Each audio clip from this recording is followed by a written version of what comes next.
Hello প্রিয় দর্শক বন্ধুরা, আসসালামু আলাইকুম। একটি চমৎকার সকালে আপনাদের সামনে হাজির হলাম একটি প্রাকৃতিক দৃশ্য নিয়ে। এই দৃশ্যায়নটি ধারণ করা আজ সকালে। আজ সকালে যখন আ আ ঘুম থেকে উঠেছি, পরপরই দেখি দক্ষিণ আকাশে প্রচণ্ডভাবে মেঘ। লোভ সামলাতে পারলাম না। একটু ক্যামেরার অ্যা ধরে ছবি তোলার যে অভ্যাস, সেই অভ্যাসটি মোটেও এড়াতে পারলাম না। ছাদে গিয়ে এই শ্যুটটা করলাম। যখন দেখলাম আকাশে ভরপুর মেঘ, ভাই এই দৃশ্য দেখে আমার নিজেরই খুবই চমৎকার ভালো লেগেছে। মনটা সকালবেলা খুবই ভালো লাগছিল। তারপরও এটি ভয়াবহ এই মেঘের কালো যে আচ্ছন্ন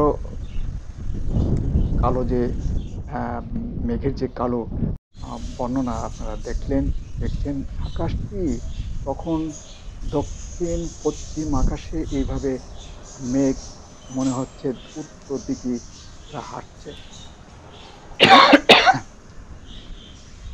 সরি বন্ধুরা, আমরা আপনাদেরকে যেটা বলছিলাম, বলার কিছু নেই। জাস্ট দেখানোর জন্য। এই সাদা মেঘের খেলা দেখেন, ক্যামেরায় ধরার চেষ্টা করেছিলাম ঠিকই, কিন্তু উম জানি না কেমন হয়েছে। আপনাদের যদি বিন্দুমাত্র এই আজকের এই ভিডিওটি আপনাদের ভালো লাগে, একটু রিকোয়েস্ট করব।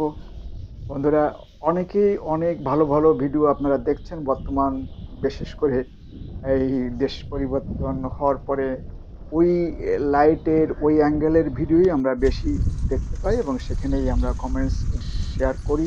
তবে আমার এই ভিডিওটিতে একটি লাইক, শেয়ার, কমেন্টস করবেন এবং যারা আমাদেরকে সাবস্ক্রাইব করেননি এখনো নড়াল কণ্ঠ এই ইউটিউব চ্যানেলে, তারা দয়া করে একটি সাবস্ক্রাইব করবেন এবং এই ভিডিওটি যদি আপনার কাছে ভালো লাগে, আপনার অন্য বন্ধুদের ভালো লাগার জায়গায় শেয়ার করে তাদের দেখার সুযোগ করে দেবেন। আমরা আসলে একটু এন্টারটেনমেন্ট নিয়ে মূলত কাজ করতে চাই, কিন্তু সেই জায়গাটি পরিবেশ হয়ে উঠছে না। হয়ে উঠছে না, এরকমই একটি অবস্থা। সকালবেলার একেবারেই আ কোনো রকমের কৃত্রিমত্তা নাই। একেবারে রিয়েল যে দৃশ্য, আমরা আকাশের এই চমৎকার দৃশ্যায়নটা আপনাদের সামনে তুলে ধরার চেষ্টা করেছি। জানি না কতটুকু হয়েছে। আবারও আসবো ফিরে আপনাদের সামনে এরকম কোনো ভিডিও নিয়ে।